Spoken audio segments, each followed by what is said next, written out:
бахшида ба ҷашни наврӯз кумитаи андози назди ҳукумати ҷумҳурии тоҷикистон барои табрик намудани бошандагони хона интернати бемориҳои рӯҳии ноҳияи восе ба муносибати наврӯзу баҳор бо дастовезҳои идона аз ҷумла маводҳои хӯрокворӣ либосу пояфзол барои ниёзмандон аробачаҳои майёбӣ ва дигар ашё ва воситаҳои зарурӣ ташриф оварданд.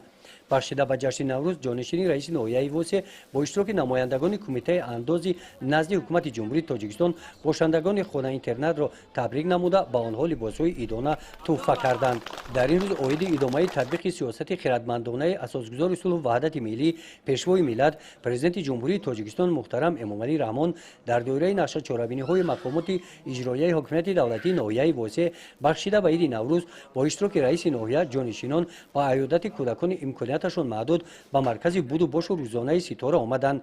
дар хони наврӯзии кӯдакон ки бо дастгирии мақомоти иҷроияи ҳокимияти давлатии ноҳия ороста гардида буд, дар он ҳар гуна шириниҳо меваҷод ва пухтупазҳои хоси наврӯз гирд оварда шуданд. раиси ноҳияи восе бахшида ба иди наврӯз кӯдакони марказро табрик намуда ба онҳо пеш аз ҳама саломатӣ таманно карда барои болидарӯии кӯдакон ба онҳо тӯҳфаҳои идонаи наврӯзӣ ҳадя карданд. раиси ноҳияи восе дар шаҳраки Ёлбуг ҳамчунин ба аёдати оилаи ҳазратқулов ташриф оварданд. дар ин оила 3 нафар кӯдакони имконияташон маҳдуд ба воя мерасанд.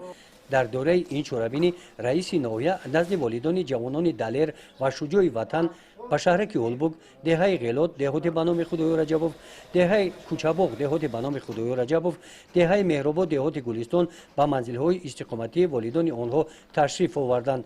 бо онҳо ҳамсӯҳбат шуда аз номи роҳбари давлат ба ин волидон барои тарбияи фарзандони далер ва ба номус изҳори миннатдорӣ баён карда таъкид намуданд ки онҳо ҳамеша таҳти таваҷҷӯҳи роҳбари давлат қарор доранд.